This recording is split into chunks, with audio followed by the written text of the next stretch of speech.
लोइरगा current affairs हाना तमथो current affairs हाइजे नोइगी static आदने बाहंदुरी अयामबना static की शुरू खरा ताम हम तमथो अदुगा मो इकोनॉमिक्स अमो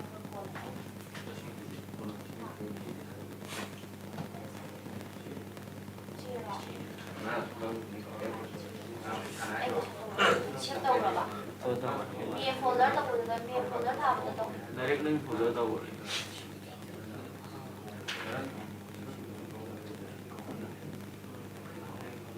पॉलिटी के क्वेश्चन कमांड दोगे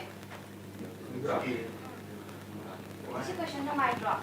होती मतलब चुंबक मत ड्रॉप तो हम बोलते हैं पॉलिटी जियोग्राफी से क्वेश्चन मतलब है से करंट अफेयर्स दा लाकनेबा करंट अफेयर्स ने अदुम related ओइबा चिंगुबा हाइदि अदुम Iran थोपो लेदनाको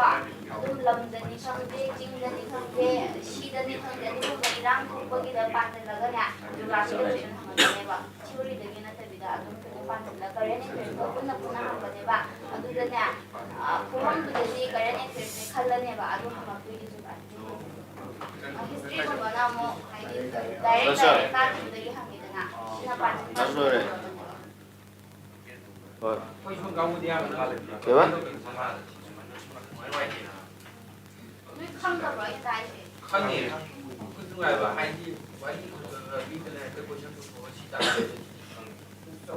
정답은에 또 시지오그래피기 때문에 맵세 등심하고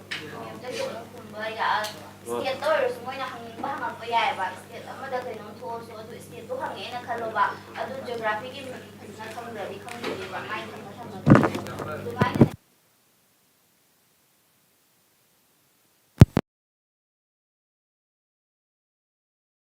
아니 클래스 already 컴리니다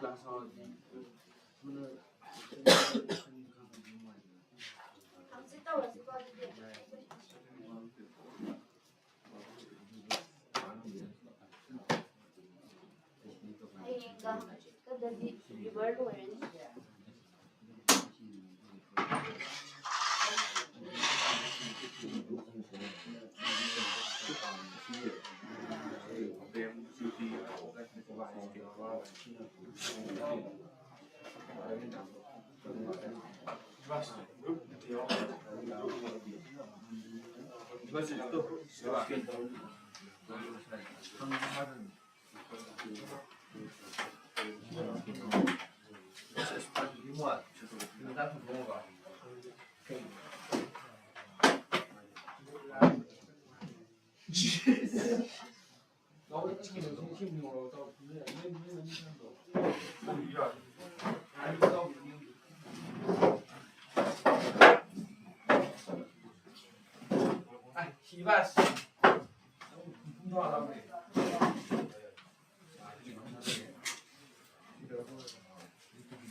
Yung bogi harawali ni hay.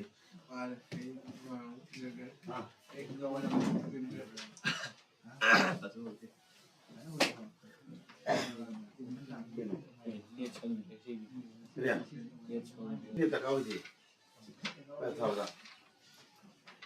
Si sang garo. अच्छा 자 이제 또 누가 자기 와이파이 좀 타이났다. Kaya. 자기 이제 와이파이 좀 타이났다. 시지훈이 누아이티 시 Kaya. 네 누아이티와 접배도 Sige ko. Karaman ito tawe. 지훈 센티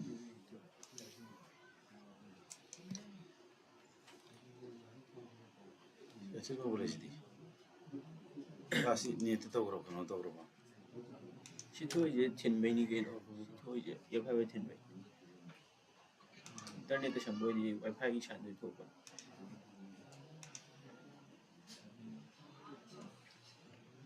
진짜 샴보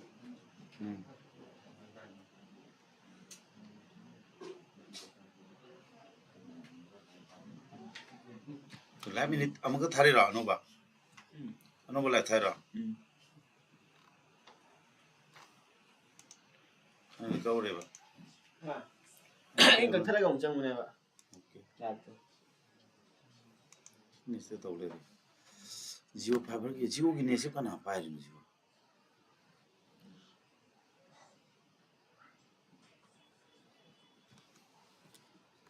Kina sa pe hara ba jio je. Ito ni taw le. 지훈 누아이티와 시셔도 지훈이 누아이티와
Masih warna mana? Wah, berapa tahu sih?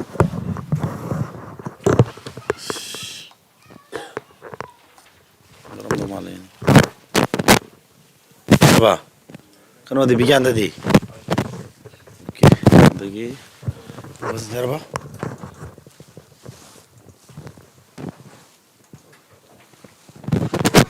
Kaba. Tazara ay to bir. Si sa sang to sing. Bora. Bora hore. Okay ma'am, record to ko.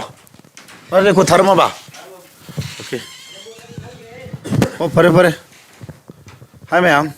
Machine 9 December 2024. Class hours ko. Ni si sapi ka gino. Ha. Talle sei to eba.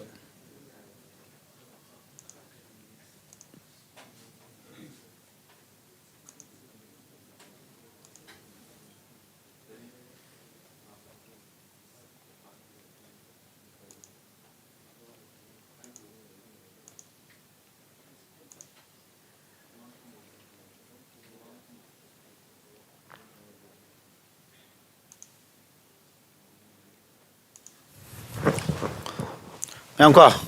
Internet से आ रहा है नुंगारे ma'am हजी proposal की class तो सिबको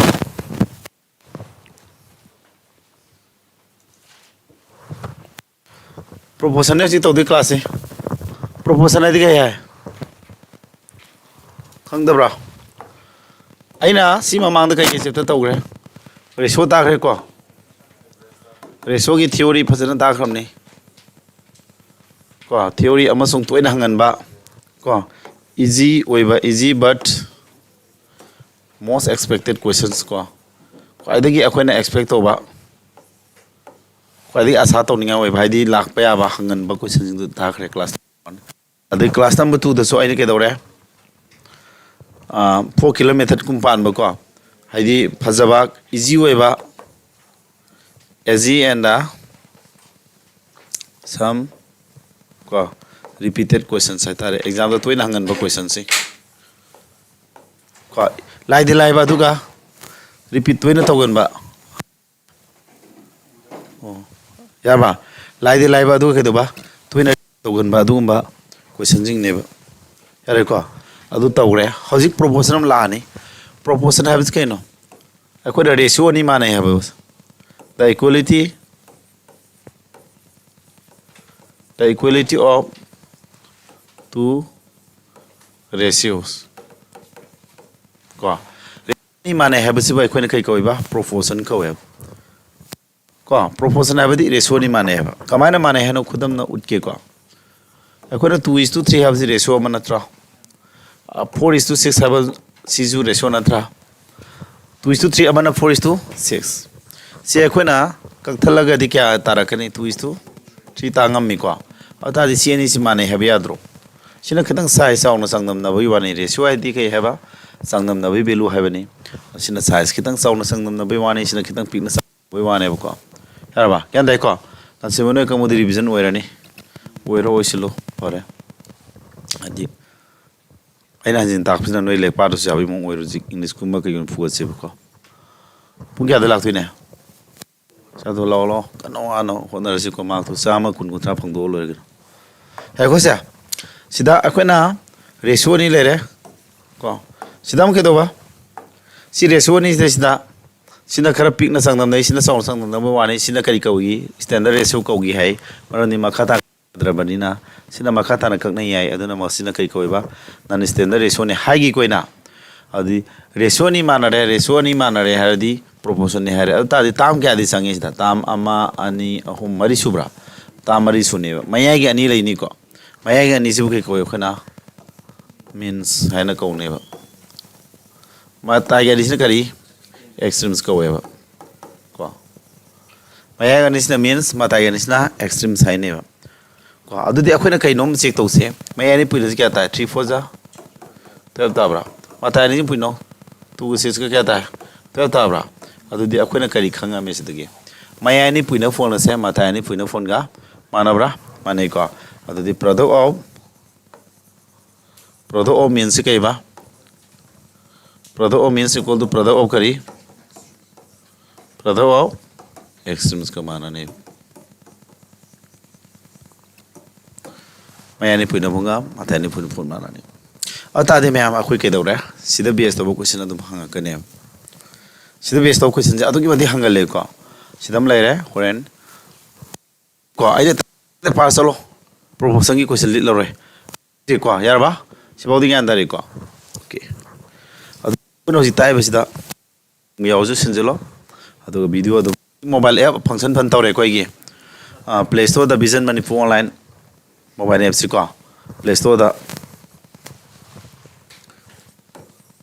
the को मैं सी download तौरो vision Manipur online को smile लेबने आई कनो ये ममिंग जी को ये ममिंग अदु सिदे से आई नंदगी ऐप से प्ले स्टोर फंगागा सिदगी वीडियो थागा तमदा खितंग थागा खुगी कोर्स सिदा वीडियो थागा मतमदा खितंग प्रॉब्लम मसा लेबदों अपडेट तौरे बने बको हजि नेसु याराबिना आई होरेन वीडियो फजब जखरा थागलानी नोगी अखोगी एसएसडी गी सारामेसन ताकिबा टॉप हिस्ट्री टॉप 100 क्वेश्चन याम थिंग पॉपुलर ओइको टॉप 100 तो नैनाबदा क्वेश्चन यामना क्वेश्चन नमा नैनाबदा आनी होंगी वैल्यू पीबनी साना को याम फजै सारामेस फजन तापी सात्रगी दमक्ता जु कंटेंट फजन सिमिरे अदुई क्लास तो अदुदंग पार सपदुना हिस्ट्री इनब ओइने मतंगी संदेदंग पॉलिटी क्लास पु लाकने मतंगी जियोग्राफी मतंग इकोनॉमिक्स मतंग करेंट अफेयर मतंग जनरल साइंस मतंग स्पोर्ट कुंबा अदगी याम तोइना हंगनबा को अतई लेदनो को सेक्शन जिंग पारकनी दिसे नो एजीके से याम द तारा दगी हेना फंगनना प्लान अदुसु याम कन्ना पा होद्रब होदा सर रमेश की सिलेक्टेड क्लास है वीडियो जो यंग यारबा अदि पीडीएफ तो जों साइड में को मिंगो द शातो थोकुनो नो सेक्शन ना फारो केदा कंपटीशन नि को बोम तोप से खरा खुलाय अफब पाइदे याद्रेदना नंग खुलाय अफब पाइदना मिंगो न पायलो दे मिने न लाक्सगिने अदुमाय तोरो सरबा सी आई वीडियो थागलानी को एप तोइना ओके एंड होजिकी क्लास तो लाक्सेबा मैं होजिकी तो हंग्याबो क्वेश्चन जे केनो हाइता समाय हंगदिने question मोंग J हरकेबा if 2 8 x and 24 are in proportion si proportion oi taragadi find x putoga na hangdoine base को याबा असai विज्ञान न असai हेउद्रो सिदम हाइजिलो को सी क्वेश्चन जे मैम कमाय होट कनी सी मसिंग मरी सी प्रोपोर्शन ओइ लई हैब नत्रो प्रोपोर्शन ले दे अखोय करी है प्रोपोर्शन ले तारगदी को मसिंग मरी सी प्रोपोर्शन ओइ तारगदी के तारे से आहान मानीगा अकोर बनी रेशो माने हैब समान दुइनेबा अद प्रोपोर्शन ओइरबनी न मायानी पुइना फोन गा के दोबा अथानी पुइना फोन गा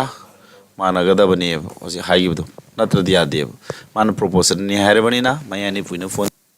मतायानी पुइना फोन गा सुसोइसोद मानबम थोए अदुदि मानै हायरबनी ना मानहलसे अदुगा 8x का पुइनाबा आदि इनटू साइन हाफ से को वेरिएबल गा नंबर पुइनारगदी 2 कना पुइना दुइबा 24 गा औ तादि सिदगी कक्थु कक्सिन तोरांग का सिलोइरे यारे को हम हेरने सी ताप सिमा निपान अहुम अदुदि s equal to 6 तारे को समाय तोदना यारबा सिने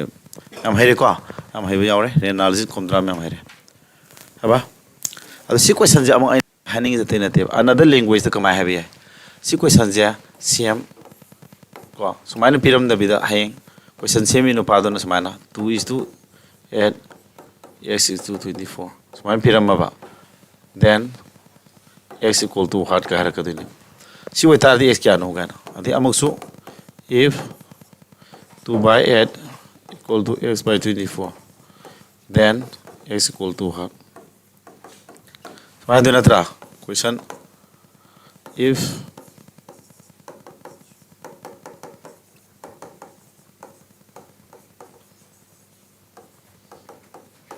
सिनत्रा समाना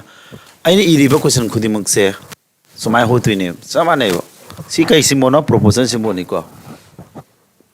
सिना रेशियो जे फ्रैक्शन फॉर्म दी आने को सिना करंट पुइनरगा करंट पुइनर क्रॉस मल्टीप्लिकेशन तोर माने समाना मंगा तनी को अदर समाना वही बता ऑन तो हांकनी अदो सिदा बेस तो क्वेश्चन नैना से अदो सी क्वेश्चन में हमसे कलेक्शन तौजगदबदो अरा अखोई स्टाफ पेरेंट्स ताबगी मयम सथुबगी नमौद्रे ताजो आई लाइक सेलेक्ट तौरगा हायरके बको तो ज्ञान ताब यावरि बा यावदो हयेंग दगी नोई जे फुल तौगदब नोय सु खरा को लाइक पुन मनी ने फुल मोक टेस्ट तौबदो पुंग अमदो मांगदा तौदबने असि असें मैदि तौ को यारे ꯑꯗꯨ ꯁꯨꯃꯥꯏꯅ ꯇꯧꯔꯁꯤ ꯅꯣꯏꯒꯤ ꯁꯤ ꯀꯥꯡꯕꯨꯁꯤ ꯇꯦꯁꯇꯣꯔꯤꯡ ꯄꯣꯊꯥꯍꯜꯂꯕ ꯇꯧꯔꯕ ꯑꯗꯨꯃꯥꯏꯅ ꯁꯤꯜꯂꯒꯦ ꯍꯌꯦꯡ ꯑꯣꯏꯅ ꯑꯣꯟꯈꯠꯁꯤ ꯅꯣꯏꯁꯦ ꯉꯁꯤ ꯇꯧꯍꯧꯗꯕꯗꯣ ꯑꯇꯩ ꯀꯣꯔꯁꯀꯤꯗꯤ ꯑꯇꯩ ꯕꯦꯁꯀꯤꯗꯤ ꯂꯣꯏ ꯇꯧꯋꯦꯕ ꯒ꯭ꯌꯥꯟ ꯇꯥꯕ꯭ꯔꯥ ꯅꯣꯏ ꯈꯛꯇꯅꯤ ꯇꯧꯗꯣꯏꯁꯤ ꯅꯣꯏꯒꯤ ꯑꯇꯩ ꯇꯧꯈꯤꯕꯗꯣ ꯉꯁꯤ ꯅꯣꯏꯅ ꯍꯌꯦꯡ ꯐꯨꯒꯠꯂ ꯇꯧꯁꯤ ꯐꯨꯜ ꯃꯣꯛ ꯇꯦꯁꯅꯤꯀꯣ ꯑꯗꯨꯅ ꯇꯦꯁ ꯇꯧꯔꯤꯉꯩ ꯃꯔꯛꯇꯨꯅ ꯂꯥꯏꯚ ꯀ꯭ꯂꯥꯁ ꯀꯥꯡꯕꯨ ꯉꯥꯛꯇ ꯑꯗꯨ ꯇꯧꯔꯁꯤ ꯌꯥꯔꯕ ꯑꯅꯁꯤꯗꯕ꯭ꯔꯥ ꯅꯣꯏ ꯀꯥꯡꯕꯨ ꯌꯥꯔꯕ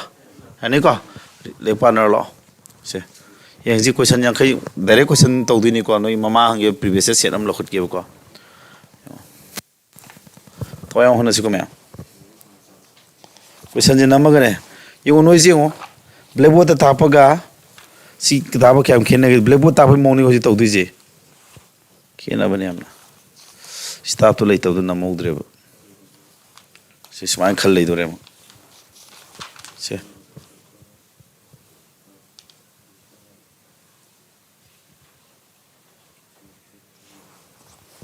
ꯀꯣꯏꯁꯟꯁꯦ ꯌꯦꯡꯉꯣꯅꯦ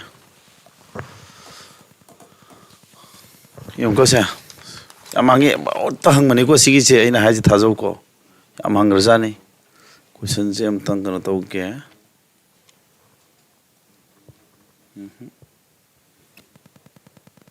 ꯊꯑꯣꯏꯅ ꯊꯤꯔꯗꯤ ꯐꯪꯗꯦ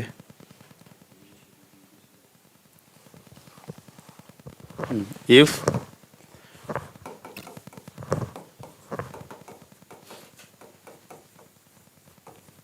ꯀꯊꯥꯗ ꯁꯤꯝꯐꯥꯗ ꯍꯥꯏꯅꯧ ꯁꯠ ꯁꯠ ꯂꯥꯎꯅ GD 2023ꯒꯤꯅꯤꯀꯣ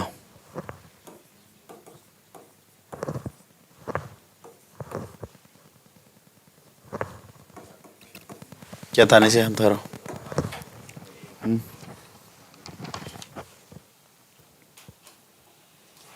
ꯀꯌꯥꯕ ꯀꯌꯥ ꯇꯥꯅꯤ ꯃꯌꯥꯝꯁꯦ ꯕꯣꯀꯦꯕꯨꯂꯔꯤꯁꯦ ꯍꯌꯦꯡꯗꯩ ꯍꯧꯔꯅꯤ ꯅꯝꯒꯗꯕ ꯃꯤꯗꯣ ꯑꯩꯅ ꯁ꯭ꯇꯥꯐꯇ ꯁꯨꯇꯤ ꯂꯧꯊꯣꯛꯈꯤꯗ ꯅꯝꯗ꯭ꯔꯦꯕꯀꯣ ꯍꯌꯦꯡꯗꯒꯤ ꯏꯪꯂꯤꯁꯀ ꯃꯦꯠꯁꯀ ꯑꯗꯨꯝ ꯇꯧꯔꯅꯤꯀꯣ ꯏꯪꯂꯤꯁꯅ ꯃꯔꯛ ꯃꯔꯛꯇ ꯊꯦꯠꯄ ꯑꯣꯏꯅ ꯇꯧꯔꯅꯤ ꯂꯥꯏꯁꯨ ꯂꯥꯏ ꯅꯣꯏꯁꯨ ꯈꯔ ꯄꯥꯁꯤꯀꯣ ꯂꯣꯏꯅ ꯇꯧꯕ ꯉꯥꯏꯒꯅꯨ ꯑꯩꯈꯣꯏ ꯀꯩꯁꯨ ꯄꯣꯊꯥꯗꯦ ꯅꯣꯡꯃꯗꯒꯤ ꯑꯩꯈꯣꯏ ꯀ꯭ꯂꯥꯁ ꯂꯦꯞꯇꯦ ꯏꯚꯟ ꯀꯣ ꯑꯗꯨꯝ ꯅꯣꯏ ꯁꯟꯗꯦꯐꯥꯎ ꯍꯧꯖꯤꯛꯀꯤ ꯀ꯭ꯂꯥꯁꯀ ꯁꯤꯟꯗꯅ ꯇꯧꯔꯤꯁꯦ ꯑꯩꯈꯣꯏ ꯂꯦꯞꯄ ꯅꯠꯇꯦ ꯅꯣꯏꯁꯨ ꯈꯔ ꯄꯥꯛꯇꯗꯤ ꯌꯥꯕ ꯑꯩꯈꯣꯏ ꯁꯥꯏꯠꯇꯩꯁꯨ ꯀꯟꯅ ꯍꯣꯠꯅꯕ ꯅꯣꯏꯗꯁꯨ ꯍꯣꯠꯅꯕ ꯔꯤꯖꯅꯤꯡ ꯈꯔ ꯃꯥꯁꯦ ꯈꯔ ꯇꯧꯔꯒ ꯃꯦꯠꯁꯀ ꯏꯪꯂꯤꯁꯀꯅ ꯅꯨꯡꯇꯤ ꯇꯧꯔꯅꯦꯕ ꯑꯩꯒꯤ ꯁꯥꯏꯠꯇꯒꯤ ꯑꯗꯨ ꯏꯁꯥꯅ ꯖꯤꯀꯦ ꯑꯗꯨꯝ ꯇꯧꯖꯔꯅꯤ ꯌꯥꯔꯕ ꯁꯤ ꯀꯌꯥ ꯇꯥꯔꯦꯕ ꯃꯌꯥꯅꯤ ꯄꯨꯏꯅꯕ ꯀꯩꯗꯧꯗꯣꯏꯕ ꯃꯇꯥꯏ ꯑꯅꯤ ꯄꯨꯏꯅ ꯃꯥꯅ ꯍꯦꯟꯕ ꯅꯠꯇ꯭ꯔꯣ 3:75 ꯅꯠꯇ꯭ꯔꯥ ꯀꯌꯥ ꯇꯥꯔꯦ ꯑꯪꯀꯗꯤ 15 ꯇꯥꯕ꯭ꯔꯥ ꯑꯗꯨꯗꯤ x ꯀꯌꯥ ꯇꯥꯔꯅꯤ 53 45 ꯅꯠꯇ꯭ꯔꯥ ꯁꯨꯃꯥꯏꯅ ꯍꯩꯅꯤꯀꯣ ꯃꯌꯥꯝꯁꯦ ꯑꯗꯨ ꯁꯤ ꯀꯣꯏꯁꯟꯁꯦ ꯃꯥꯅ ꯈꯤꯇꯪ ꯂꯩꯊꯣꯛ ꯍꯪꯕ ꯑꯃꯁꯨ ꯌꯥꯎꯔꯤꯕꯀꯣ ꯂꯩꯊꯣꯛ ꯍꯪꯕꯗ ꯀꯃꯥꯏꯅ ꯇꯧꯒꯦ if 3x 12 and twice x plus 7 ꯁꯤ ꯌꯦꯡꯉꯨ are in proportion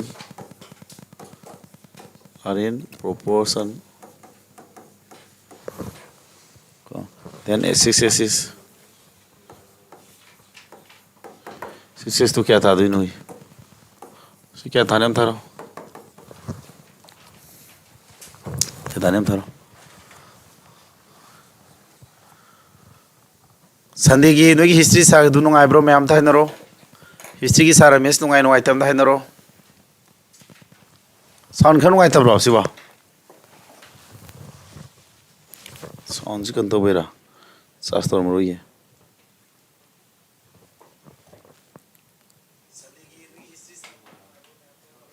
Este que está usted.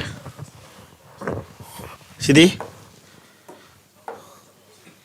Mayani punya si holo kya tanem holo no him ta. Sound se kaisu tau desi da dem te unang gitu. Charlie A. Voice among tala ba. Kano taro mani ne. Sige. Sa si tau dano kuina. Onan so oh betri na ne. Betri kuin jatre ba. Ado kati no kai thongina. Piro.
यानी battery लोई बेनी sound नुआरा मनी ma'am battery लो रखपा यारबा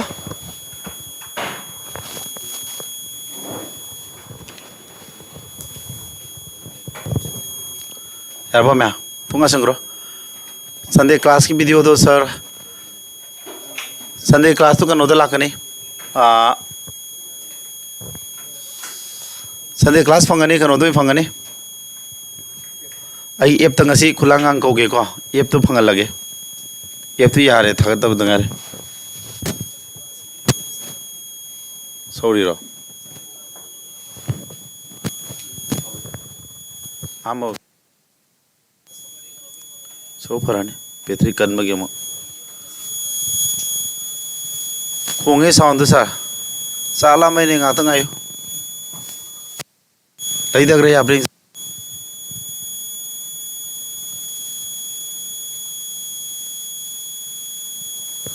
हम ठीक जी को sound J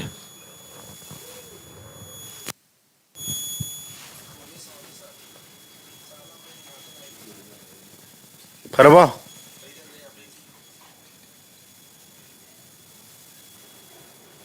011 class tàu hi pung baro dung thi thôi tu di 011 hi pung baro tàu hi yarba yarba ane dunga thai sala mai ne hare dana sala man phuk khong dro ado saman ni to ji yarba sidi mayani puina baga mayani de sinatro pata ni kari 3 ga twice x plus 7 ga natra purinaro तो base सोमना क्या कसलू बनाते को से 6x 3 पुइदु जी सीधा सुनी को सीधा सुना त्रा 37 से क्या नो 21 मैम 12x 6x कमाई सोप तो गुनी 6x सोमदला आदि सोमदला खाइदु इद्रो कनादगी 12x तगी अदु क्या ता होरनी स्टेप हम समग्रे हैनी को सोम 21 कगने याब्रा सिगी फोन जे ऑप्शन नि गिदब्रै ना ऑप्शन नहीं देखो ऑप्शन जे इरम के से सो ऑप्शन नहीं थोकी क्या तारी हम ताहन से 7/2 21 the 21/2 which one is the answer adu di 3 ka di home mani home ka di 7 adu di x putu ke di ye long ki 7 se da 2 ne lani na tro option number B is the right answer. Mang, mang putu aja keno. 6 tu putu ayana tra. Siam lahir keno. Putu aja 6 oleh reme ko sidhi som thang ani ko. तो ये बेस्ते 6 का दो दी सोम से 6 था होरा नहीं सोम दना 21 answer जी 21 था नहीं कोई ना x वही दिन x पुथो नहीं को माई थक पर कोई को जिक्र दो माई थक पर जिक्र ना ध्यान दोनों हो जाए इन तोरी दो खुदम नहीं को मैं क्या तारी ब्रो चिदी क्वेश्चन जी नम बदल नम थोगा स्क्रीन दे थोगा नोंगा बेवाने बको स्मार्ट बोर्ड तो सुकर तो बा सर्विसिंग तो गरीब यार रखता था ना मैं क्या अंदा ब्रो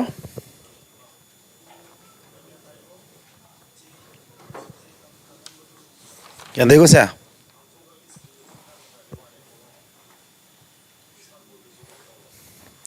यंगो सीधा हंगी बो क्वेश्चन जे खरा लुसिन ना हंग बसो दम यारी कमायना से क्वेश्चन कर होसा ना जे को सिगी जे ngasi lusin je proposal ngasi lusin ngani kem khalo no ai tai ba khara je gyan tara ba mon on thoni bo on thos no adum ngamani khale sida ke no kitang lusin le ko what is the value of y y value kya no hai re ko se option a khan ma horo 12 17 c dana 15 d dana 10 na true मैं आपको सारा mission उगाई को अदम उगनी सारा mission सु वही अदम माजी दे 24 school नमगी है मासु हेड मास्टर ओरी बने बको बीपी हैब्रा वाइस प्रिंसिपल रे माने माइसी अदो थौक सिन जबै नि मा आई से दे 24 दि संगाने मोर एंड मोर क्लास संगाने बको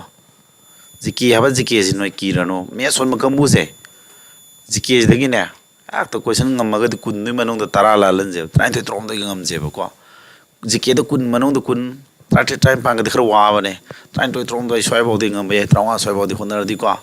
ꯑꯗꯨ ꯁꯥꯔꯅꯁꯨ ꯀꯟꯅ ꯍꯣꯠꯅꯔꯒ ꯀꯆꯤꯟ ꯀꯨꯌꯥ ꯃꯌꯥꯝ ꯅꯩꯅꯅꯕ ꯍꯣꯠꯅꯔꯤꯕꯅꯤ ꯅꯣꯏ ꯖꯤꯗꯤꯒꯤ ꯄ꯭ꯔꯤꯚꯤꯌꯁ ꯀꯣꯏꯁꯟ ꯃꯌꯥꯝ ꯅꯩꯅꯔꯤꯕꯅꯤ ꯁꯥꯁꯨꯀꯣ ꯑꯔꯥꯏꯕ ꯑꯣꯖꯥ ꯅꯠꯇꯦ ꯃꯥꯁꯨ ꯍꯣꯠꯅꯕ ꯌꯥꯝ ꯀꯟꯖꯩꯕ ꯅꯣꯏꯒꯤ ꯄꯤ ꯄꯤ ꯁꯦꯝꯗꯅ ꯇꯥꯛꯅꯅꯕꯒꯁꯤ ꯐꯖꯅ ꯁꯦꯝꯕꯤꯔꯒ ꯇꯧꯔꯤꯗꯨꯔꯕ ꯌꯥꯏꯀꯣ ꯅꯣꯏꯅ ꯀ꯭ꯂꯥꯁ ꯌꯥꯎꯕꯤꯗꯕ ꯑꯗꯨꯒ ꯑꯣꯐꯂꯥꯏꯟꯗꯩ ꯂꯥꯛꯑꯅꯨꯗ ꯅꯣꯏ ꯂꯥꯏꯞꯇ ꯑꯗꯨꯝ ꯌꯥꯎꯔꯣ ꯃꯤ ꯂꯩꯗꯣ ꯆꯟꯗꯦꯕ ꯅꯠꯇ꯭ꯔꯥ ꯁꯤꯗꯤ ꯀꯃꯥꯏꯅ ꯇꯧꯗꯣꯏꯅꯣ ꯁꯤꯗ ꯃꯥꯅ ꯄꯨꯊꯣꯛꯇꯣꯏꯁꯤ ꯀꯩꯅꯦꯕ ꯋꯥꯏ ꯄꯨꯊꯣꯛꯇꯣꯏ ꯅꯠꯇ꯭ꯔꯣ ꯈꯪꯗꯕꯁꯦ ꯀꯌꯥꯅꯣ ꯌꯥꯎꯔꯤꯁꯦ ꯑꯦꯛꯁꯁꯨ ꯈꯪꯗꯦ ꯋꯥꯏꯁꯨ ꯈꯪꯗꯦꯀꯣ ꯈꯪꯗꯕ ꯑꯅꯤ ꯌꯥꯎꯔꯗꯤ ꯑꯪꯀ ꯍꯣꯠꯄ ꯉꯝꯃꯣꯏꯌꯦ ꯑꯅꯤꯃꯛ ꯍꯣꯠꯆꯤꯟꯕ ꯉꯝꯃꯣꯏꯕ ꯏꯀ꯭ꯋꯦꯁꯟ ꯑꯃꯗ ꯑꯗꯨꯅ ꯀꯩꯗꯧ ꯇꯥꯔꯦ ꯁꯣꯝꯗꯒꯤ ꯈꯪꯗꯕ ꯑꯦꯛꯁꯁꯦ ꯍꯥꯟꯅ ꯄꯨꯊꯣꯛꯀꯗꯕ ꯁꯣꯝꯗꯒꯤ ꯍꯧꯒꯗꯕ ꯑꯪꯀꯁꯤꯀꯣ ꯇ꯭ꯋꯥꯏꯁ 2:x ꯏꯀ꯭ꯋꯜ ꯇꯨ 5:15 ꯅꯠꯇ꯭ꯔꯣ ꯁꯤ ꯄꯤꯔꯝꯃꯤꯁꯤ ꯀꯔꯤ ꯀꯧꯏ ꯄ꯭ꯔꯣꯄꯣꯔꯁꯟ ꯇꯥꯕ꯭ꯔꯥ ꯑꯗꯨ ꯇꯥꯔꯗꯤ ꯁꯤꯗꯒꯤ x ꯄꯨꯊꯣꯛꯑꯁꯤ ꯃꯌꯥꯏ ꯑꯅꯤ ꯄꯨꯅꯕꯒ ꯃꯇꯥꯏ ꯑꯅꯤ ꯄꯨꯅ ꯃꯥꯟꯅꯩ ꯍꯥꯏꯕ ꯅꯠꯇ꯭ꯔꯣ ꯁꯤꯗꯒꯤ x ꯁꯣꯜꯞ ꯇꯧꯔꯗꯤ 5 ꯀꯛꯑꯗꯤ ꯃꯉꯥ ꯑꯍꯨꯝ ꯑꯗꯨ x ꯁꯣꯜꯞ ꯇꯧꯔꯗꯤ ꯀꯌꯥ ꯇꯥꯔꯦ x equal two 5 ꯀꯛꯑꯗꯤ 3x equal two ꯀꯌꯥ ꯇꯥꯔꯦ ꯑꯅꯤ ꯑꯍꯨꯝ ꯇꯔꯨꯛ ꯇꯥꯔꯕ ꯁꯤꯗꯒꯤ x ꯐꯪꯉꯦ ꯑꯗꯨ ꯇꯥꯔꯗꯤ ꯑꯩꯈꯣꯏꯅ ꯁꯣꯝ ꯑꯃꯨꯛ ꯍꯣꯠꯍꯧꯔꯣ ꯃꯥꯅ ꯄꯤꯔꯝꯃꯤꯁꯤ x ꯁꯀ꯭ꯋꯥꯔ ꯏꯁ ꯇꯨ y ꯁꯀ꯭ꯋꯥꯔ 9:25 ꯅꯠꯇ꯭ꯔꯥ ꯑꯗꯨ ꯃꯌꯥꯏ ꯑꯅꯤ ꯄꯨꯅꯔꯣ 9ꯒ y ꯁꯀ꯭ꯋꯥꯔ ꯄꯨꯅꯕꯁꯤꯒ 25ꯒ x ꯁꯀ꯭ꯋꯥꯔ ꯄꯨꯅꯕ ꯃꯥꯟꯅꯗꯣꯏ ꯅꯠꯇ꯭ꯔꯥ s की वैल्यू 6 सिंजिलो सीधा s की वैल्यू 6 सिंजिलदी 25 into s मोते 6 होदी 6 स्क्वायर लाबा चुमदना 9 y स्क्वायर नत्रो यंग अदु तादी हौरसी अब तादी सिदे 6 से खोरि समाय तो याब्रा 6 into 6 e याब्रो चुमदना 9 y स्क्वायर नत्रो कथनो अनि अहुम का दी अहुम अनि अहुम नता अहुम नम का दी क्या थोंगे अनि सोमदा y स्क्वायर लेरा सोमदना 100 लेब्रा कुमंगा अनि यांखै यांखै नि साम नत्रो अदुदी y स्क्वायर सोमदना 10 स्क्वायर लेरबा स्क्वायर स्क्वायर मानरदी बेस अनि मानदुई नत्रो therefore y जी क्या थारनी 10 सुमाय तौदना होटकने कछु लुबा नते निको मानो क्वेश्चन जी लुनबा खितंग होनरा दु तारगसु लाई सिनी अइना ngasai hari proportion oi taragadi mayani puinabga matayani puinaba mane si palaga iralaina sum question si adu kitang lusinba type tu hole natra lugi lu da sine kyam lu dino kitang wakan masam khalan me wani natra okay atoba type se tawge si dagi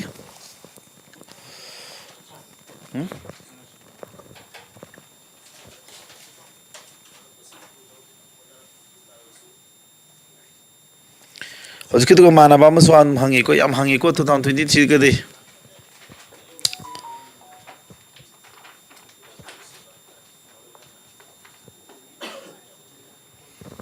yari bo gyan dari bo ma'am ha gyan dari bo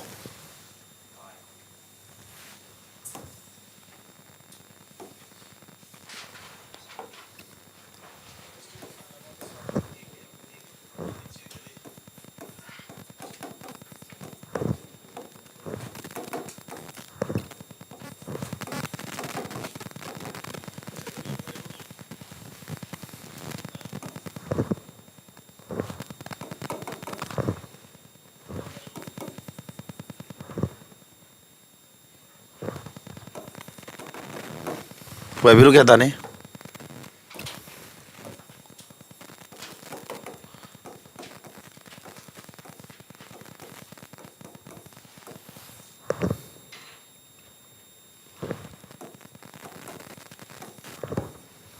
kya tare ndaro holo holo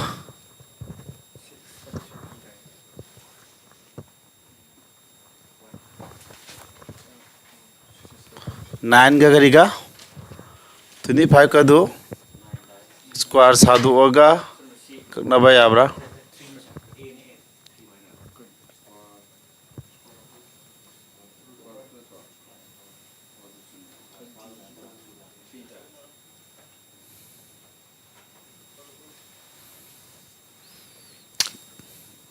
kakna ba to kamai yadu no nang vidya creation nang du yad yaroy si kya thar henro samana ko se samana bani se maro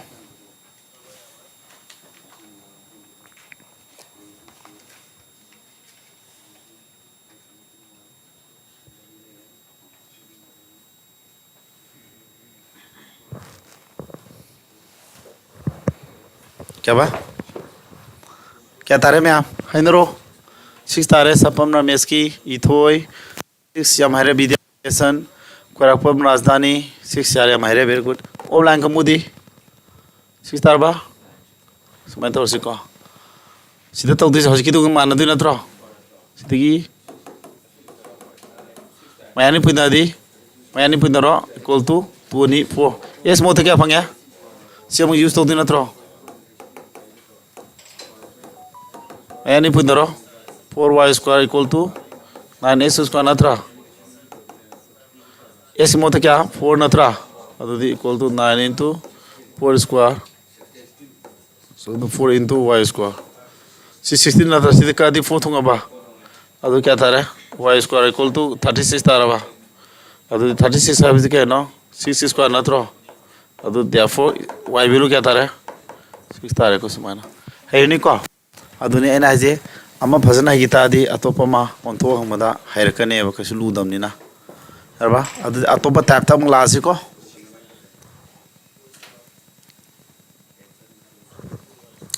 क्या तारिबो में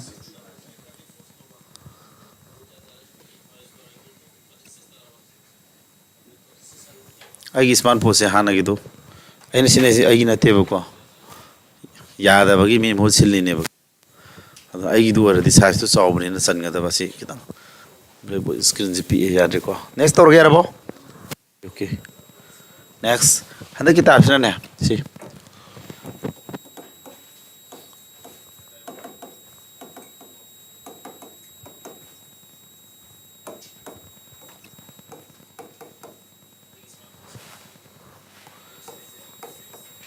twice y minus twice x सी पुतवाई देने को मान pyramid है मान x smile pyramid है smile pyramid है कि if x by y equal to 2/3 का स्माइल हर मजा को find twice x plus thrice y question जी माने है बनी कोई नुनिंग से हर क्वेश्चन अनी जे सेम way को अनी जे सेम way क्वेश्चन नहीं को सी वर्दी कमा होर कनी खंब्रा सिदा माना s को y के रेशियो से क्या 2:3 पिरमब्रा s की वैल्यू से क्या नो y ने क्या s की 2 नी y ना 3 ने हबना थे x तो 2 ओइबा मतलब ना y वैल्यू से ना 3 ओइ ने हम सांग ताप वैल्यू ने रेशियो दी अंडरस्टैंड थोइ को सांग ताप वैल्यू ने अदो माना से अलजेब्रा की क्वेश्चन नहीं को अलजेब्रा क्वेश्चन नहीं से हमरम धागदी माना सी पुथो हम नत्रो माना पुथो हारे पोत से डिग्री सब माने डिग्री मथक मखा ग फ्रैक्शन ने को से मथक मखा लेबनी ना मथक से पोलिनोमियन अमने माई डिग्री 1 मखा जे पोलिनोमियन अमने मागी डिग्री 1 ने को हादि तप्पी बे एक्सपोनेंट 1 1 गत ने बको अदुना अखोना के दो याई सिदा s की वैल्यू से सिदा 2 हाइब नते बसी अते को s की वैल्यू से के दो 2 ने हाइब नते रेशियो हाइब से 2 ओइ मतलब ना y ना 3 ओइ हाइब नत्रो असिंग वैल्यू नते असिंग मो तो के दि असिन पुरी रगदी रेशियो दो असिंग मो ले देना अदो असिन पुरी रगा असिन तो गातंग s को मम लोक्सलदी नत्रग a को मम लोक्स a लाओइद्रो अदमाय तरो बेदी को होरेन अदुदी y गी थ्राइस a लाओइद्रो होरेन मांगी दो लेबसे असिन तो गातंग असिन तो a नि लोक्सलो तो ऐसे को असिन पुरी दे असिन मोले को सी y गी क्या थ्राइस ओरने सी बेलू जी पांजलो होलोबा अदुम होरेन नि कनरगा a कमल लो याने कनंगी नेबा अदुना अखोना सिदा आइसेप a जी लौदबीदा सुमाइना डायरेक्ट मसागी असेंग बेलू की टाइप लौरो होप मतमदा फोन से अदुम याने बसी अंक टाइप सी ओबेगिनेबा होरे कमल लो याने a थोरखनेबा आइसेप तुम कनगिनेबा पथौगा लेबनिना को अदुना मैम अखोना के दोनी सुमंक ददी डायरेक्ट s की वैल्यू 2 y वैल्यू 3 डायरेक्ट लोक्सलगा होलोबा असेंग s की वैल्यू 2 नी हब नत्रगसु याब्रा असिदा कनागो मना x वैल्यू 2 नी हादि मदु लाले हबनिदा रेशियो है सांग था वैल्यू ने इन अहम क्लास फजना हाइग्रे कॉन्सेप्ट तो लाना सकिनोबा सी मतंग जी जो अदु कॉन्सेप्ट तो लाले हाइदु बैना सी अंडरस्टैंड दोइ को आई गाड़ी कनो ले होर माने अदु एक्स मोते क्या 2 सिंदि नत्रा अदु एक्स मोते 2 सेलो सिदि 3 into y मोते क्या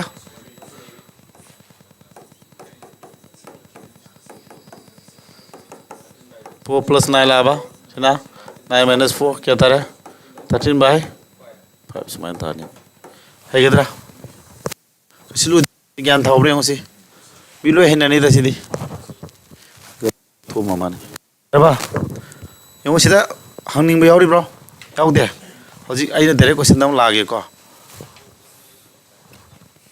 यो सुर हाइजलो हाइरे को सिदा हाइ तब यावद्रे लाइव क्लास कंबू मी सहम निफु मथो येंगेबा यो याम होनर को याम एग्जाम मात्रे को मिस 60 फाजिलक्त्रे क्या सुरे मी क्या ले रे 50 मुक ले ब्रा 56 days को मले रे 56 days है फजन यूटिलाइज तोरो को बा तोनिंग लोइन पोथा तारे मैम से नेक्स्ट होगे को से मैम हान बता ना गदों ने आंसर सिनम डायरेक्ट क्वेश्चन पाएगे if a by b equal to 7 by 5 then what will be the hayang di English लाने को आएगी मुक्ति की vocabulary आई content से मतलब तो नहीं what will be the value of 5a plus 4b 5a minus 4b English सुसु नहीं दो नहीं हो जी कम क्या वो फादर रहेगी तो vocabulary तो क्या वो भाग रहेगी दे 1 to 16 में वीडियो ले रहे बने को आई 17 ता हो दुनी 31 days पोगी पान के बने vocabulary से फादर बस हाथम दिया रोए फादर वो पान तारे फारो दे 31 फाजी नो अदु इंग्लिश ता दुगी निपान मुक लाने को अदु vocabulary देगी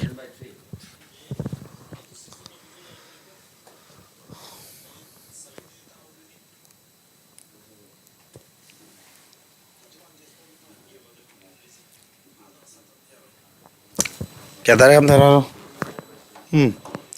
हाँ ये था ब्रा अतः दी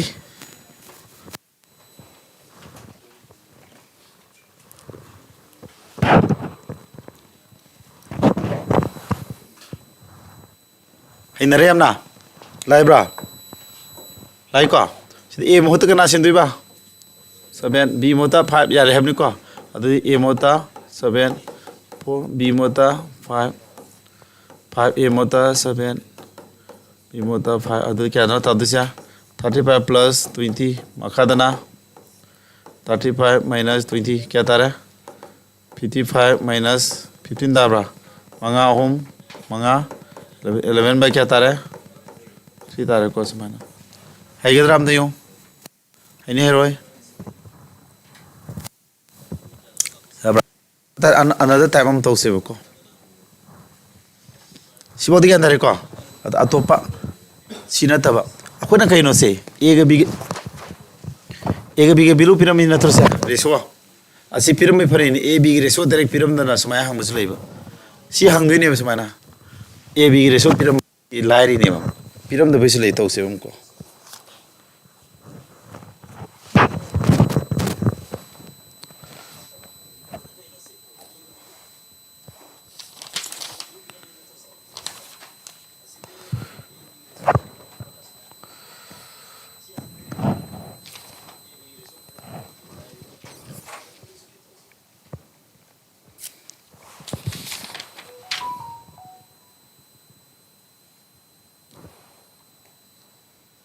अंदर वो यार एक से बोल दिया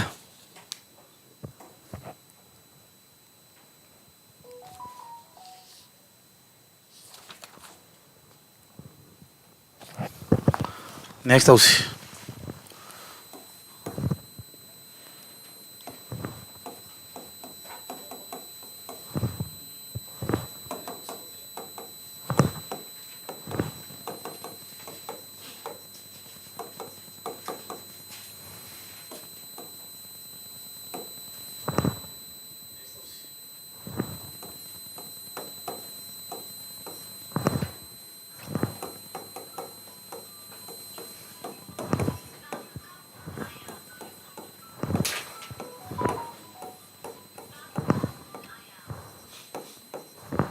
कराना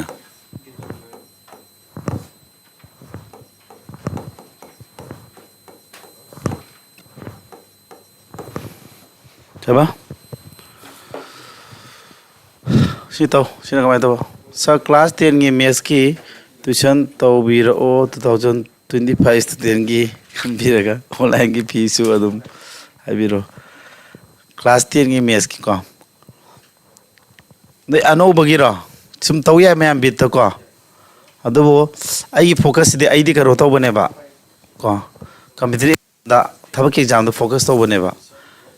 हानादी मोक कनो तौरमे आइसो होम ट्यूशन चतना तौरमे को अदो याई अदो हंदक की फेब्रुआरी स्वाइ बाउदी खर चिल्ली मैम को फेब्रुआरी सी बाउदी आइगी छात्र मैम बेस को बेस अमनी तौरी सिगी मोगी एग्जाम वात्रे मोइद कन फोकस तौरी तौसी फेथ एंड विजडम यंगो सिदी क्या बास किदो होजी एन हाइबदो करी हाइब्रो नोइदा डायरेक्ट केनो से एस को वाई की रेसो पे फंगब्रो कोय एस के वाई की रेसो जे पिरमब्रो मामांगी दुर पिरमद्रो पिरम देव पिरम दबदो अमक सी हाना पुथोकदो सिना खितंग खुद चंगे बंकसी कमायना ट्राई तोंगा मगदे तौने नोई चांस मचाम पिगी वखन मचाम खलो अइना डायरेक्ट ताथोक्रदि काना देबा नोइदा खनबगी मतम खरजु पीसेबको खलो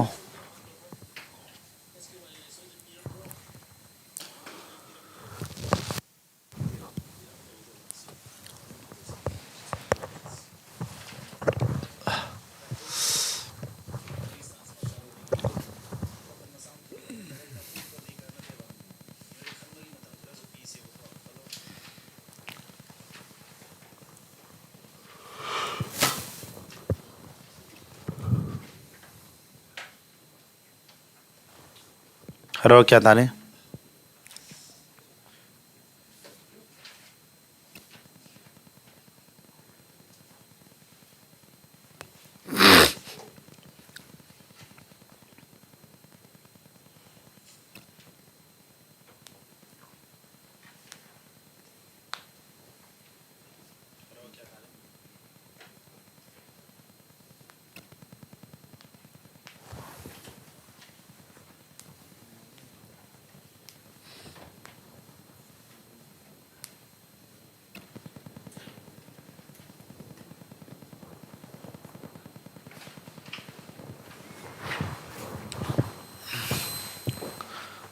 आई फोन नंबर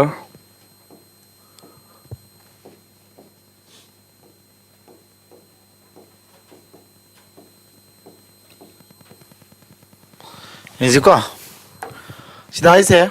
हरसे नोई समाय तौ हाना पिरामिड दगी ने अखोना सी पामने सी हाना सानो होनगदो पिरामिड केनो सी नत्रो x + y गा x - y गा अनि की रेशियो जी क्या बा 2:3 नत्रो सिदा मायानी पुइना फोन गा रे प्रोपोर्शन नत्रो सिबो रेशियो नि माने हरा मायानी पुइना फोन गा माता नि पुइना फोन मानदो नत्रो 2 नसी पुइदि twice x - twice y सोमदना 3 पुइदि thrice x plus thrice y नत्रो कतरा दि x आउस पुलजे x सोम खथांग नोग्रो दि thrice x minus twice x नत्रा thrice y सोम थांगा दि क्या तारनी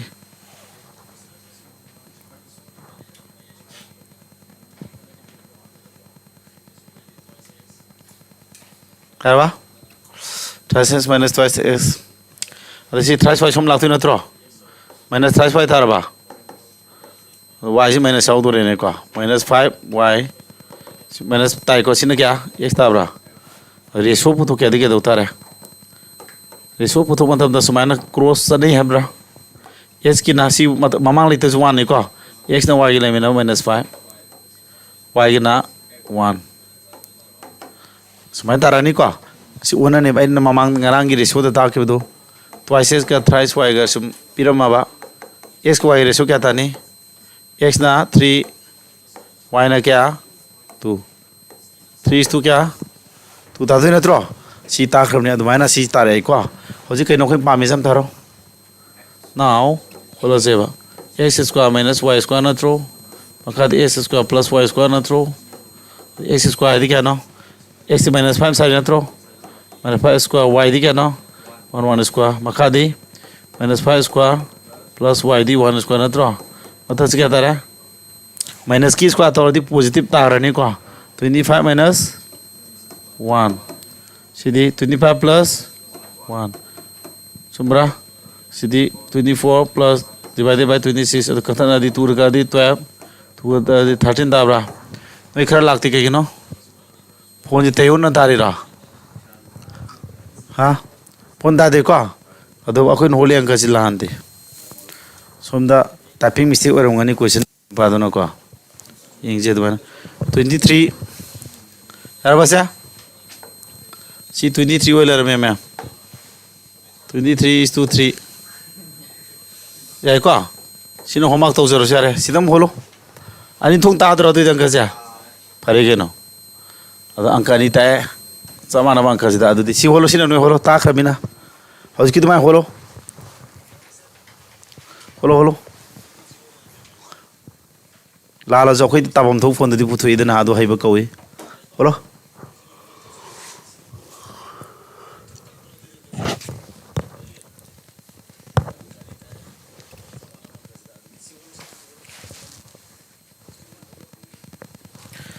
हम तो पुरी नवा सत कैलकुलेशन थोलो विज्ञानदा कईगिनो रुबिनसन मसेनो लागते लेहोब्रा थांगलावाय की दो लाख लेहोब्रा अमन गाय चकीबा महिमदा सांग नाइन दिने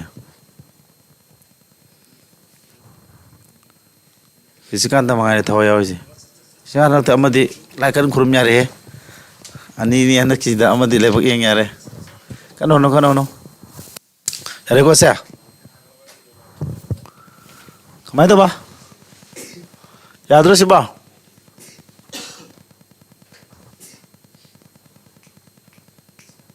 तोरो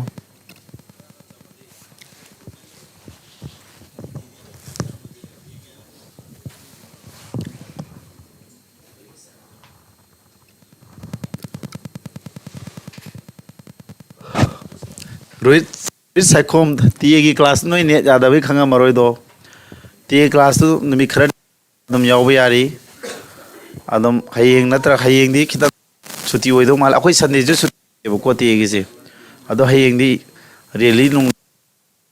बेरक पे आए अदो अखोई व्हाट्सएप ग्रुप तो पाव फाउना ने व्हाट्सएप ग्रुप से में बोलेगा दे नमी इनि हमनी द सटलो याव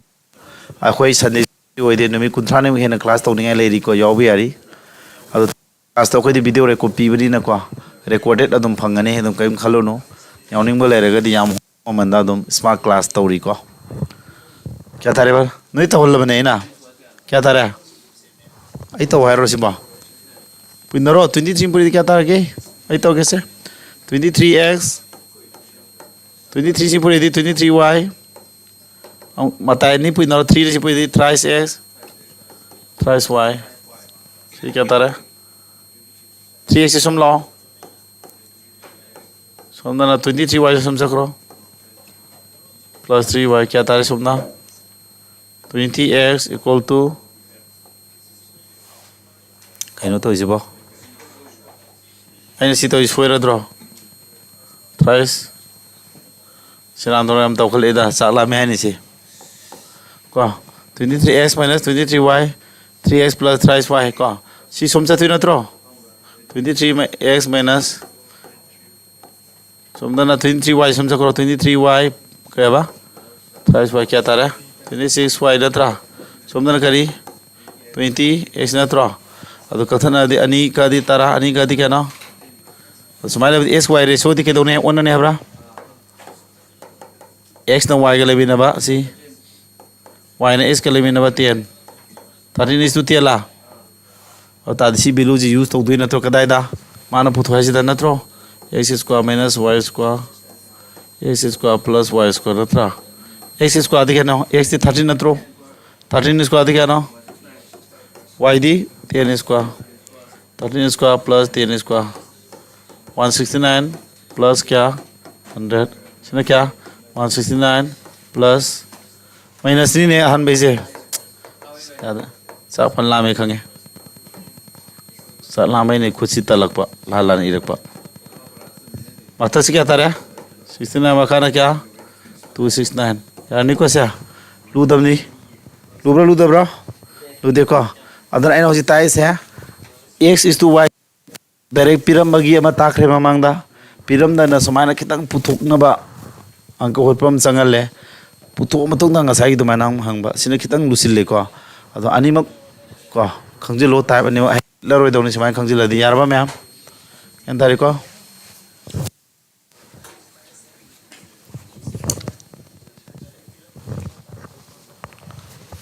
Abra? Yan taribo. Si yam kana ba mong pura gise. Yam kana ba mong lage se. Se war so wana khang ngak tang minute tara mo kayo man loisil ma je ta de ko. Boi banang draga su kano di thama magi min promotion thar promotion de bahut ta hangi. Mai de hana nang yu question jule dum tawje heng bhajana ko. Aduna ta ba ko ama ga ta pa nang ni si bo torong gise ko. Warba? Waronu ko. Proposal na di mayani puina baga si bo di thoyong na yingo ko. Amangan mamang lere se. Ai theory sa ki ko.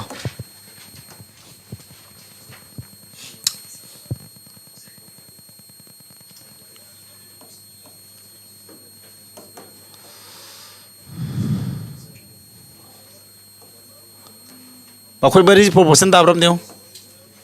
Bakoi bari proportion oibra. Si proportion oibram deu sem tharo. Proportion oi or oi de. Oi kamai khangi how do you know?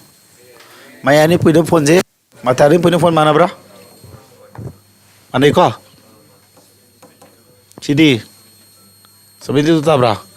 Jadi proportion tar ba. Okay.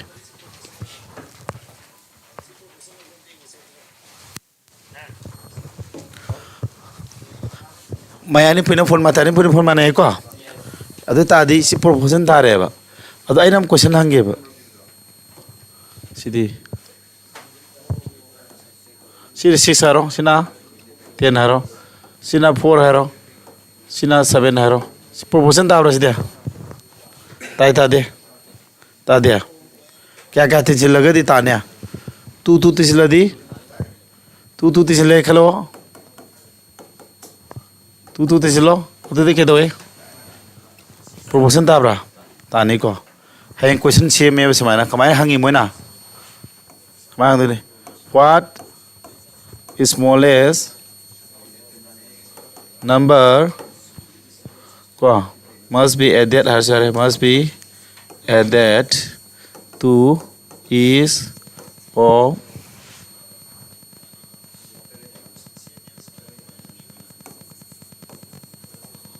6, 10, 4 and 7 so that the resultant numbers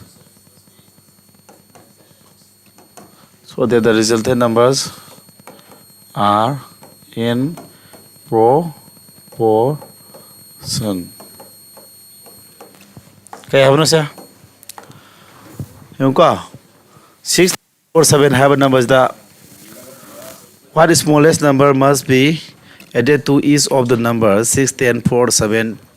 ko so that the resultant tarai ba number sing ado proportion thana ba. Sida karam kwai pikpa masing tisilaga mokoi mari sida ko. Makoi kudi max das karam kwai pikpa masing tisilaga tarak pa number sing proportion ogide 6, 10, 14 amaso 7 inda 2 tisiladi tarai number proportion taro idro. An saji kya hoini ba 2 adu moini ba aina han uhallaga ne ba hangai ji natra adu kamai tar puthoktin how do you find how should you find answer kamai puthokani answer puthokya ta dinang to du sia ko mayam na to no method am lei 6 ne 10 ne 4 ne 7 ne high number ja khone a b c d thon ga ne ba ko aduga tisinga du number du ngak tang x ne khalo kamai puthokani b c minus AD क्या बा अदुगा सिदा A का D का तिसनारनी सिदा क्या minus B का C का कोलो क्या तावर एंग जी को अदुदी B C D क्या ना T का 4 का सोमना minus A का D का 6 का 7 का नत्रा मकादा ना A का D क्या ना 6 plus 7 सिना minus T का 4 का अदु क्या तारम थे हम थक से 40 minus 42 मकासे न करी 13 minus 14 मकासे minus 1 मथस न क्या minus 2 कथन आदि 2 तार आंसर 2 तार बो तारे को लाइब्रो लुब्रा लाई देखो पिरामिड नंबर जब खने A B C D थुंजन बिरो बसी मथम मनाव नाइना अदुगा तिसिंगदो नंबर दुंगा थ x नि खलो मा पुतुको फॉर्मूला दना BC minus AD divided by A plus D whole minus B plus C whole यारे को समान होट कनी ट्रिक तो होसी न तब अनदर ट्रिक अमलाई को अदुमा हम हाई गेसे अनदर ट्रिक अमा ट्रिक अमा हैरम गे को बे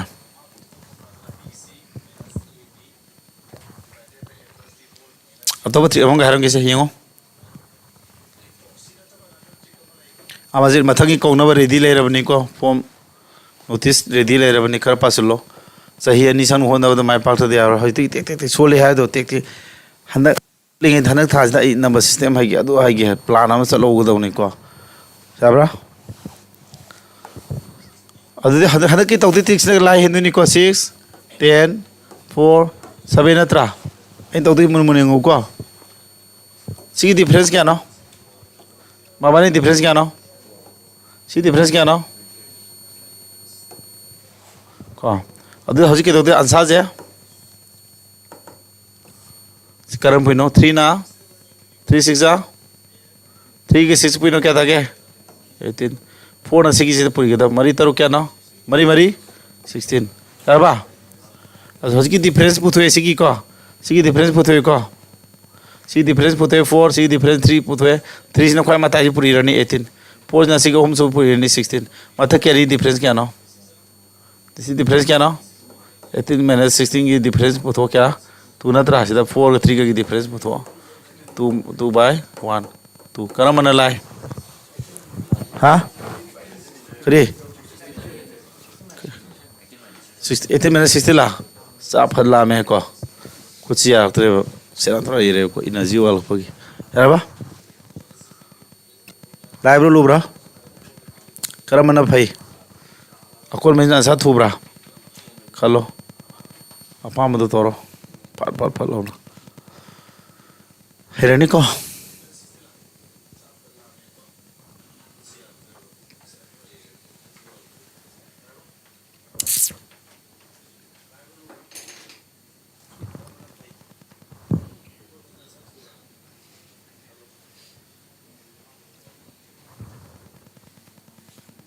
अब खाइदोपै जो सामान समा हटकने हरि मैंने सौरकने खाइदोपैदना खाइदोपै जो सिम्बोमला सामानाने को अदु ताक जी मैंने सौरकने तारकने सिदा जोरे सिदा दी मैंने तारारो हबा आई ऐप से प्ले स्टोर दा विजन मणिपुर ऑनलाइन हैन लेबनी विजन मणिपुर ऑनलाइन हैन लेबनी को अदुम डाउनलोड तौसिलो अदु दोइना वीडियो फंगाने को पुंसु सुबा जीडी कोर्स की टी कोर्स की सीजीएल कोर्स की हरगा दमा तो वीडियो से थागलानी को आइना दे रेकॉर्ड लोरी क्लासिंग जी मणिपुर छात्र सिंह से को याम पिकपा अमाउंट दा थब खलन बे याबै मोंग दो को युमदगी इमा बाबा की मतेंग फांगना इसागी एक्स्ट्रा वर्क तोंना दुम लर्न तव याबा थबक थीबे याबा फैसिलिटी पीने होनरेनी को आई अमसुंग आईगी बेस्ट फैकल्टी है तारे को सेंगत लगे हो तौरी जिकी की ओजा अफब लेरे कोई सारा में फजन तापी छात्र सिंह से पाम नहीं आई कमी नते को छात्र न पाम नबे ने पाम नहीं है जी कुनो जो दुमा वीडियो उरमनी यार को से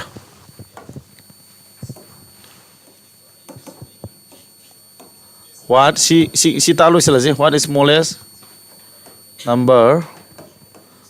must be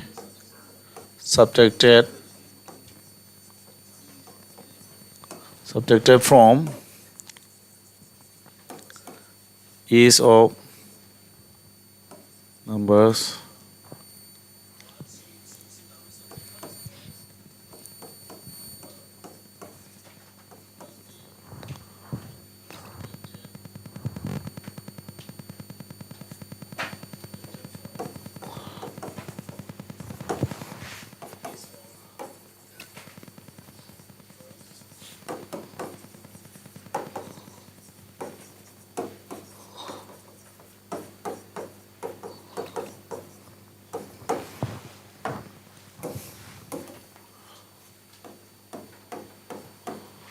बता क्या दो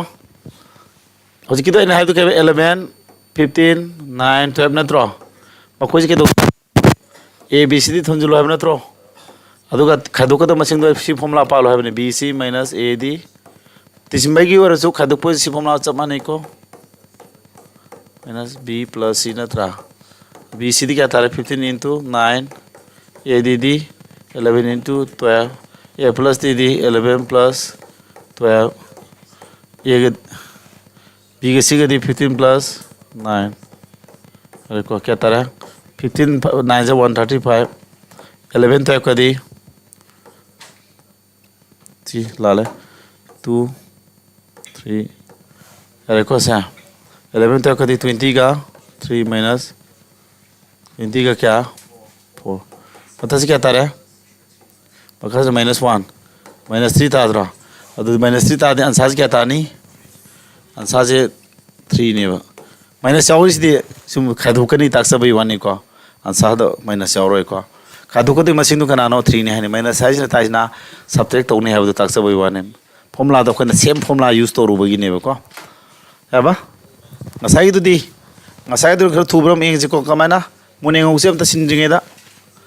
ngasai du smai ibirani hamna tro difference photo sini difference kya no si difference kya no difference kya no 3 sina kya ado si karan puina du ne na tro kamai puina du basa sina 3 puina du sina na no 3 11 puina di 33 4 puina na 4 9 जा 36 mata ki ani jong difference photo ka da sini difference kya no si difference to kya no 3 na tro si difference ori bani si jong difference photo ka da difference kya no 1 ani ji no sini ji na ka da ba amaka hala tak tu ni ko yung masing mari si ibirani ahan mani ki difference photo hai 4 akon mani difference khadona 4 3 ಅದು 3 ನ ಸಿಕ್ವಾಯ್ ಮತಾಜ್ lama ಪುರಿರನಿ ಸಿನ ಜೊ ಸಿನ line ಪುರಿರನಿ को तारे बु फुलनी सिगी के दरे डिफरेंस हम लेनी सिगी जो सिगी डिफरेंस ओरि बनी सिगी हम डिफरेंस लेनी को अनि ची एना हेनी को वेरी वेरी इजी यार अर्जुन खुमुसम याम हेरे इंप्रूव वरे को मैम प्रोपोर्शन की जे हेंदी third proportion mean proportion third proportion fourth proportion question याम थी मारंग कायना तौगे को क्वेश्चन बुदी अमनि ता यारा बपोने हें क्लास अम प्रा नहीं नसी अदु लोरगा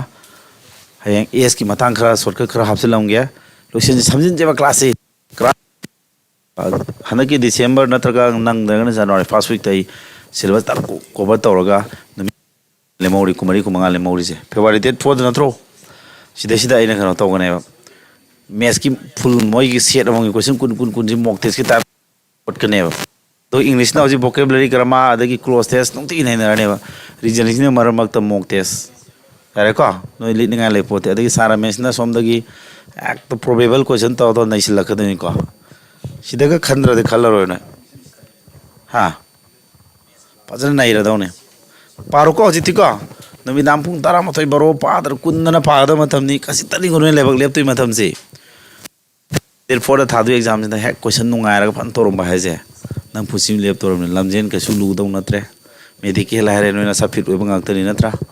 अदो खंजरो नसाना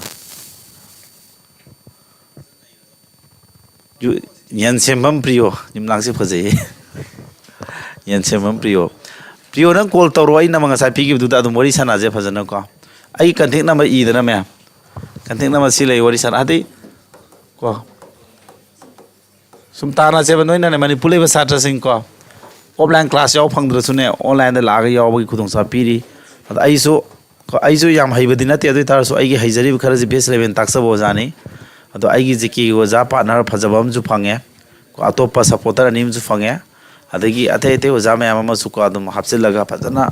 छात्र संगत प तौरिबनी अदो आई सामा हान माय पापा छात्र सामा प्लस त पुथो लेरे को नय सिदा अदम फजन होना जे अखोय सेंट्रल जॉब मयाम जे अमम फंगम न होनबदा खुजु मथिंग चौम पांगे नोजु होना द्रदि यारोयब को मयाम मसा सिंग जे मोन होना खनमै माय पाइस मोन कै सुको हेनबा नते नोय दि खंगबा अखोज दिल्ली की ओजासिंग ताक लेबेन मोई अदो अखोय मणिपुर चप चाना यौराबनी खलो अखोय तौरिसिनी को अदो हेनबा अखोय बु कन होनरीबनी को मोइना दि खरे दुमाइन तौरिसे कसिन नत्रेबा होजि फिल्म द होनराबनी अखोयसु को मोइना खंगदो सरकस अखोयसु मैम साराबनी कैम खलुरनो को हानानाने दिल्ली सोमजिना चौकट हानबगी मोइना हानजगी वाने होजिति कनोगी सोशल मीडिया की इंटरनेट की मतमनी लोइन यौरबने कैम खलुरनो अखोयनासु लोइन तौरनी को पैसा हम थिंगदबिदा दिल्ली चला लाख लाख थिंगनरी अदि कोचिंग सेंटर आइना लागा लिसिंग ट्राइ पांदगी कुनि थोयबु लौनरे होसि थातरो की दुका अदु लाफंग मगन ऑनलाइन द फजन तौ यारे आइगिदी ऑनलाइन द लाइव क्लास फाउंडेशन कोर्स है मयाम लौनबो पैसा दु लौजरगसु आइना थाजे 3 प्लस सही थौ खंद्रिबो दुम हापी एदुम सेबेबगी द बेस को मयाम दे खरे हेन कथोकनी यंगो पाव फाउनरजी यंगो अंदे यारे को म्या हाइने इंग्लिश तौदोरबनी को रेडी तौरो को इंग्लिश नोबु फोलो को याबा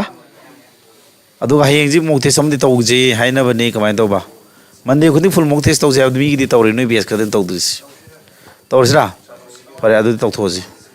टेस्ट तौबासि नुंगायरिंगे नो नोय होलै नै फम पोथा लै यारे यारे होइसलजे